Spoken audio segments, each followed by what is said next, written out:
Oi, pessoal, bem-vindos a mais um encontro do nosso curso. Hoje a gente vai propor para vocês 3 práticas para vocês experimentarem colocar um pouco de autocompaixão no dia a dia de vocês. Aqui a gente vai propor versões de algumas daquelas práticas que a gente citou na aula passada, né?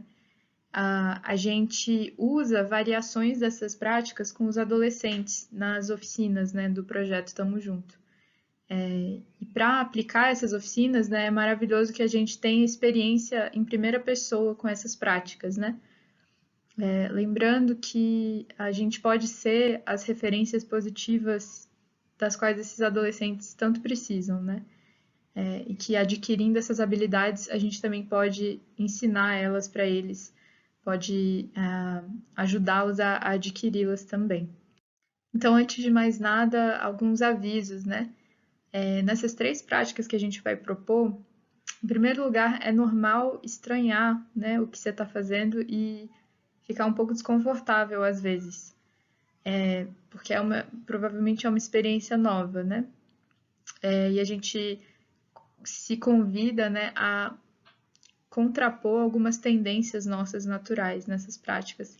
E daí pode parecer um pouco fake, às vezes, e um pouco artificial, né? Mas isso tudo é normal, assim, e com a prática, com o tempo, essa sensação vai passando, né?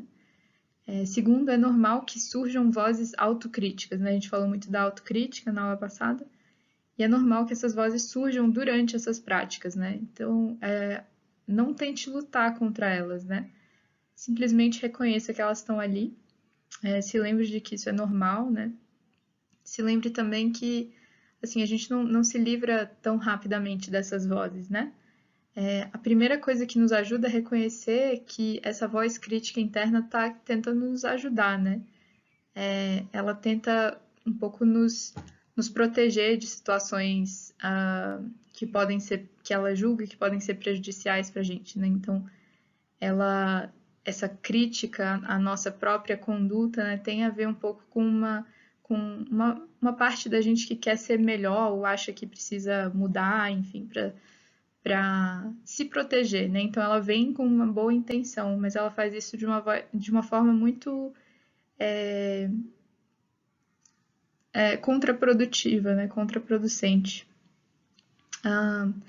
E aí o que a gente pode dizer para ela é: obrigada, eu ouvi o que você quer dizer, mas agora eu vou procurar dar voz a essa outra parte de mim, essa parte autocompassiva, né?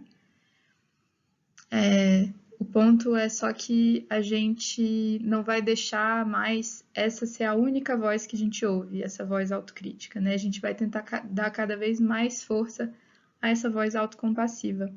E essas práticas são uma forma de nutrir essa voz, né? Em terceiro lugar, a gente está treinando, né, uma nova forma de olhar e cuidar de si mesmo, que pode parecer artificial ou falsa no início, mas vai se tornando mais natural com o tempo.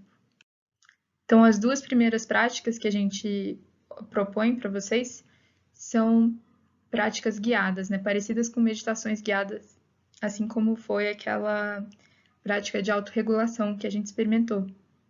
Então, vocês vão receber elas 2 em áudio, né? A primeira é a pausa autocompassiva e a segunda é a prática de compaixão com equanimidade. Então, todas essas instruções que vocês vão ouvir são retiradas literalmente do Manual de Mindfulness e Autocompaixão, né? Aquele livro que a gente citou na aula passada, da Christine Neff e do Christopher Germer. A gente só fez uma ou outra adaptação ao texto. E aí as instruções podem parecer um pouco viagem às vezes, principalmente da segunda prática, de compaixão com equanimidade, porque elas envolvem visualizações, imaginar um pouco certas coisas. Isso pode parecer um pouco viagem demais, né? Mas a gente convida vocês a se abrirem para experimentar, né? E verem como vocês se sentem, né? A gente também oferece 3 opções de prática, porque isso aumenta as chances de que a gente goste de uma delas, né? De que uma delas toque a gente mais. Porque naturalmente cada um tem suas preferências, né? Coisas que funcionam mais, coisas que funcionam menos.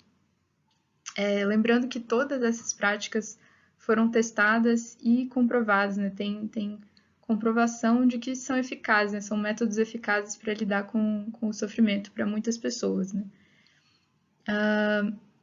A primeira delas, né, a pausa autocompassiva, é uma meditaçãozinha guiada de 5 minutos, de 6 minutos, na verdade, que é útil para qualquer momento em que a gente está sofrendo um pouco e que é um pouco de acolhimento, né? A segunda, a prática de compaixão com equanimidade, tem 9 minutos e ela é especialmente dedicada a cuidadores, né, pessoas que cuidam de outras pessoas que estão sofrendo. Que a gente entende, né, que é o caso dos agentes socioeducativos de vocês, né, que estão lidando cotidianamente com um público muito vulnerável, que é o dos adolescentes em cumprimento de medida, né?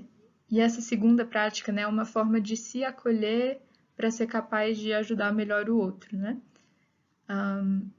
Na nossa instrução, a gente direciona ela especificamente para os adolescentes, né? Ela nos ajuda a lidar com a nossa angústia empática, né? Diante do sofrimento de uma outra pessoa com quem a gente trabalha, né? A terceira prática é uma carta autocompassiva, né? Então, vocês podem experimentar as três, uma delas, como vocês quiserem, né? Essa aqui não é um áudio, né, guiado, a gente dá as instruções aqui e vocês podem experimentar, né? Então, a carta autocompassiva, né, a gente pode ler junto aqui as instruções retiradas do manual, né, que a gente tem citado. Então, para ajudar a fortalecer a sua voz interna autocompassiva, você pode escrever uma carta para si mesmo sempre que tiver dificuldades, se sentir inadequado ou quiser ajuda para se motivar a fazer alguma mudança. Você pode escrever essa carta de 3 formas. Primeiro, você pode pensar em um amigo imaginário que é incondicionalmente inteligente, amoroso e compassivo. Imaginar uma pessoa assim, né? E escrever uma carta para você, segundo a perspectiva desse seu amigo imaginário, né? A segunda proposta é de escrever uma carta como se você falasse com um amigo muito querido que tivesse com as mesmas preocupações que você. A terceira possibilidade é você escrever uma carta enviada pela sua parte compassiva para a sua parte que está sofrendo, que está tendo dificuldades. Então, depois de escrever essa carta, você pode guardá-la por um tempo e então lê-la mais tarde, né? Deixando que as práticas o acalmem e o confortem quando você mais precisar. É isso, pessoal. A gente espera muito que essas práticas sejam úteis para vocês e a gente se vê na nossa próxima aula, em que a gente vai falar sobre compaixão para o outro, né? Agora que a gente já foi compassivo consigo mesmo, a gente pode falar de compaixão para com outras pessoas. Então, até lá, um abraço.